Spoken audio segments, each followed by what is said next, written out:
Namaskar. Welcome to Ancient Wisdom. Today we are going to see something about calendar making. Let us first look at the Gregorian calendar, which can be imagined as a big fixed disk with 365 serrations. These 365 serrations stand for one day of the year, and we are the one who walk on this stationary disk as the year progresses. As of now, quite simple concept, and this has a little wobble every 4 years because this 365 is not exact year. Where does this 365 come from? Well, scholars from Aristotle to Plato to Socrates to Pythagoras worked on this for a long time. There were many others who worked on this time. Their observation, however, was quite simple. The observation of sun crossing a certain point near them every year or twice every year. So one circle of sun they called as 1 year. From one point to that point again, from north point to north point, south point to south point, or if it is in between, then it is the equinox. And based on this, they created this calendar, which underwent a number of changes later on. Earlier, the calendar was only 10 months, that is why December, the 10th month. Then they realized, no, the timing is wrong, so it was made 12 months, that is 365 days. Furthermore, they realized, no, it is not even 365, it is slightly more, because we see the festivals going backwards or moving. So then they made it 365.2524, and still they realize that it is still having a little wobble, and that is incorporated as one more day of February every 4 years. Now interestingly, out of all this, the days of the week, the weeks, the months and the year, only year is a physical entity. Only year is counted. The rest are arbitrary. Not the day, because day is like sunrise to sunset, but otherwise all the others are arbitrary. That is, the days of the month are arbitrary and have no relationship with the physical entity. Now you see the interesting thing.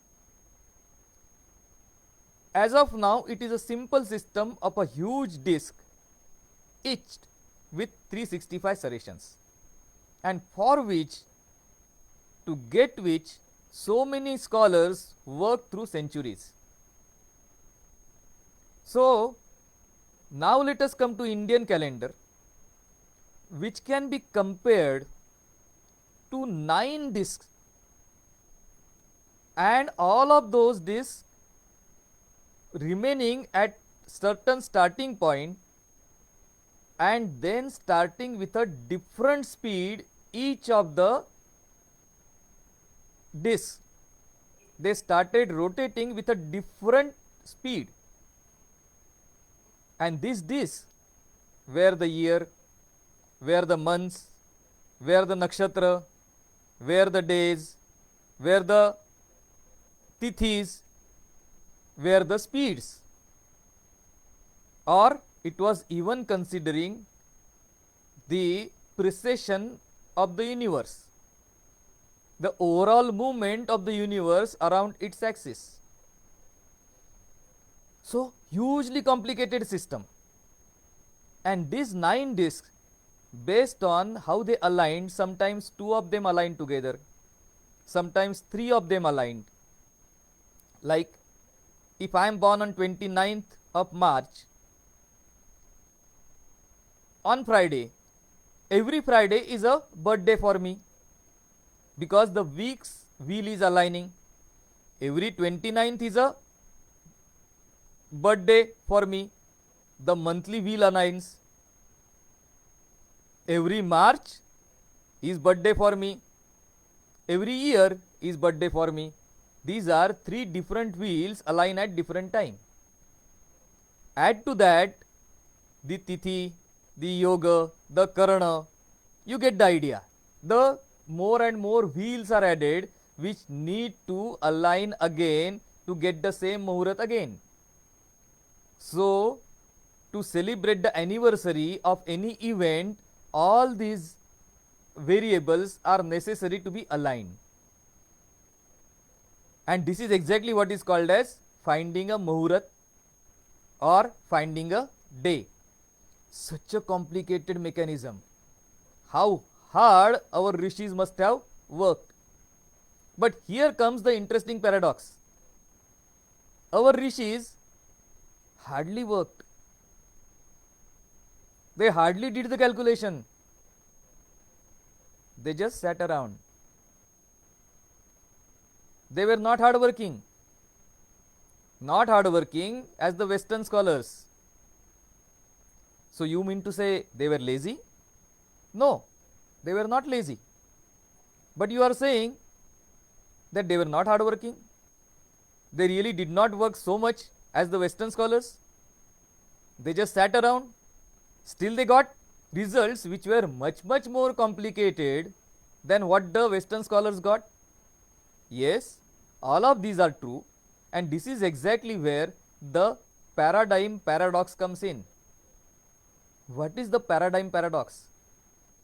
That when you reach to this level of the rishis, it is not hard work, it is not smart work. The definition of work itself changes. And that is darshana, that is seeing. They are sitting around meditating, extreme concentration, and in their celestial vision, they just see this. But to get this, they require a huge practice of years together, years of penance that we read in Mahabharata, Ramayana or Purana. Only after working that much on those areas, which is again not work at all because it is not skill development, they develop a background or sponge that just attracts knowledge or that just attracts wisdom, to be more correct. And in this Divya Drushti, they see, they observe, and they just narrate what they have observed. They just talk about what they see. And this is the reason from that point onwards, the knowledge takes birth. And it comes to people like us who need to work very hard to understand that knowledge. Confusing? Not at all.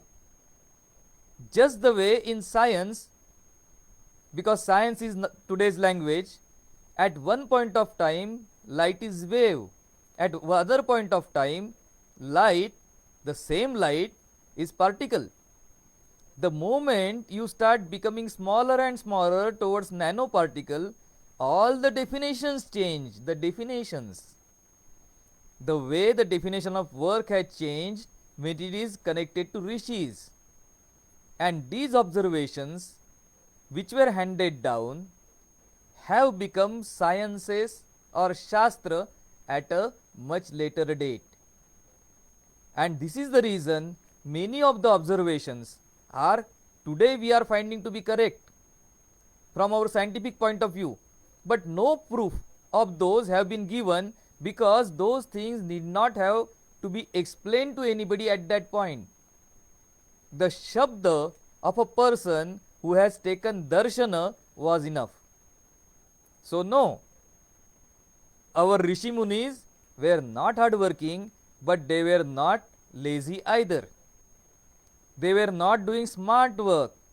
They were doing actual seeing, the darshana, and they had prepared themselves for it through continuous penance, and that is a totally different paradigm paradox.